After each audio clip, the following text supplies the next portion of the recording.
The moment his lips touched my skin, everything changed.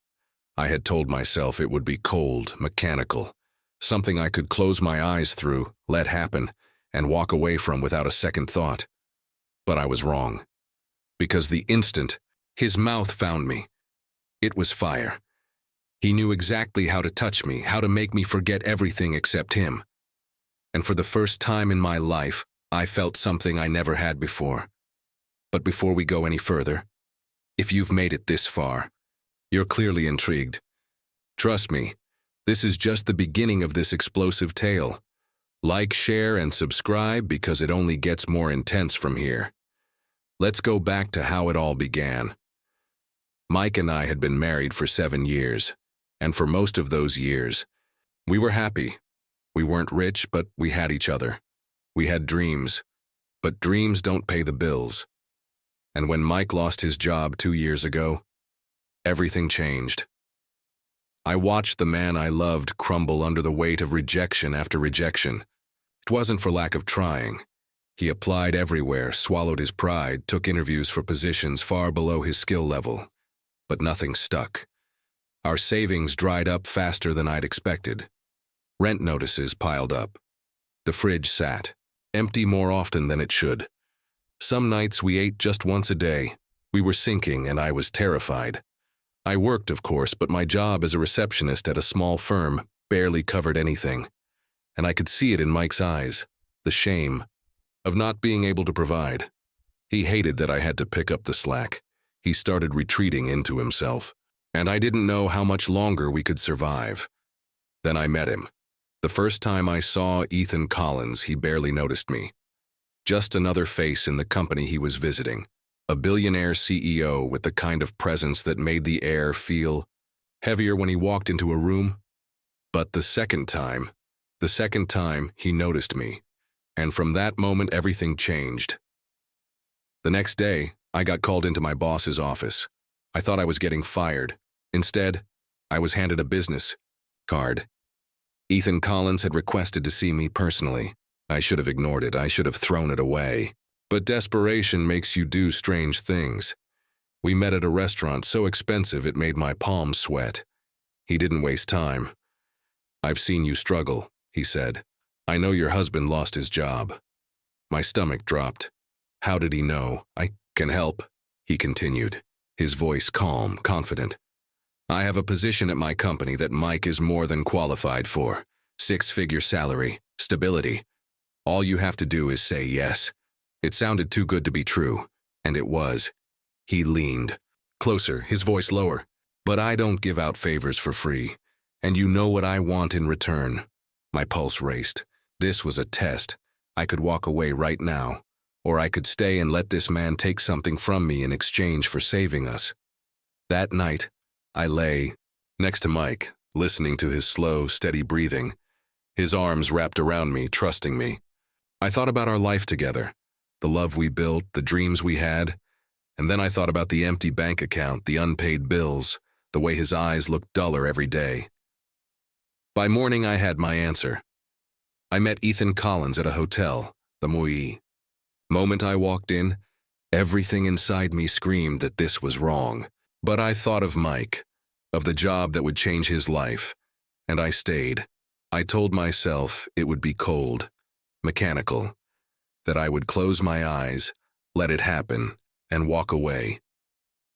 But I was wrong, because when it was over, I lay there staring at the ceiling, not broken the way I'd imagined, not shattered by guilt. Instead, something else stirred inside me, and that was the real sin. His eyes were brighter than they had been in years. "Baby, I got the job," he said, his voice full of excitement. I forced a smile, trying to ignore the way my stomach twisted. "That's amazing." He pulled me into his arms, spinning me around like we had just won the lottery. "You won't believe this. It's with Collins Enterprises. Remember? I applied months ago. They said the CEO himself recommended me. The CE. Room spun? I gripped the counter to steady myself. Mike didn't notice. He was too happy, too grateful. He kissed me, whispering against my hair. "This changes everything. We're going to be okay. And in that moment, I knew I should feel victorious. Instead, I felt trapped. Because I wasn't just indebted to Mr. Collins, I was bound to him. I tried to move on. I tried to convince myself that one night didn't define me, that I could lock the memory away and pretend it never happened. But temptation doesn't just knock once. It keeps calling, and I answered. The first time I told myself it was just to thank him, a quick meeting, nothing more. But the moment I stepped into his office, I knew I was lying to myself. He sat behind his massive desk, power dripping off him like expensive cologne. When he saw me, he smirked, like he knew exactly what was going through my mind. I swallowed hard. I just wanted to say thank you. He stood, walking toward me slowly. Is that really why you came? My breath hitched. I should have turned and left. I should have walked out and never looked back. But instead, I let him touch me. Let his thumb graze my lips, let his kiss drown my doubts. And when he pressed me against his desk, his hands pulling at my clothes, I didn't stop him, because I didn't want to. That day, something snapped inside me. It wasn't just about owing him anymore. It was about wanting him, and that terrified me more than anything else. The meetings became more frequent. The excuses became easier to make. Every morning, Mike left for work, excited about his new career, telling me he was doing it for us. And every morning, I ran straight into Mr. Collins's arms. I told myself I could control it, that I could have this and still go home and be the perfect wife. But I was lying, because I wasn't in control anymore. He was. Mike noticed the change a week later. "You're different lately," he said one evening as we lay in bed. "Happier." I forced a laugh. "That's a good thing, right?" "Of course," he murmured, tracing circles on my arm. "It just feels like, I don't know, like you're carrying a secret." My body stiffened. So for the first time in our marriage, I lied to him. "I'm just relieved," I said softly. "We're finally stable, that's all." And just like that, the deception began. As the weeks passed, I lived two lives.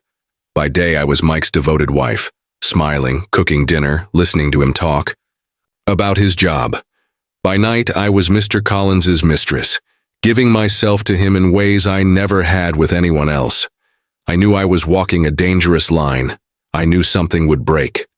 But I wasn't ready to stop, because what started as a transaction had become an obsession, and I was losing myself in it.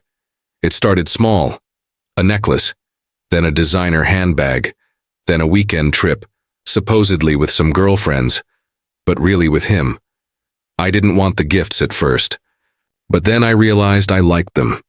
I liked the thrill, the feeling of being desired, the rush of being spoiled in ways Mike could never afford. I told myself that as long as I kept my heart out of it, I wasn't really betraying my marriage. But deep down, I knew I was lying. The first time I realized I was in too deep was the night I came home late.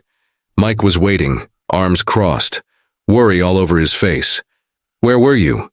If this had happened months ago, I would have panicked. I would have confessed and begged for forgiveness. But instead, I lied, without blinking, without guilt. "Out with some friends," I said smoothly, slipping off my heels. "Nothing serious." And that was when I knew I wasn't the woman I used to be. Because I didn't even feel bad about it, the lies kept coming. I stayed late at work. The office needed me for an emergency. Mike believed me.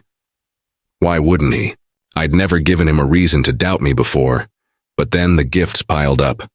The designer bags, the expensive dresses, the weekend getaways that left me glowing in ways Mike couldn't explain. And slowly, his trust started to fade. "Where's all this stuff coming from?" he asked one night, holding up a new gold necklace I'd carelessly left on the dresser. My mind raced. "Oh, this?" I laughed, brushing it off. "It's fake, just a cheap little thing from the market." He frowned. "It doesn't look fake." Before he could ask more, I kissed him. A distraction. Delay, but I knew the walls were closing in. One afternoon, while lying in Mr. Collins's bed, my phone rang. I almost ignored it, until I saw Mike's name. My heart stopped. Guilt surged through me like lightning.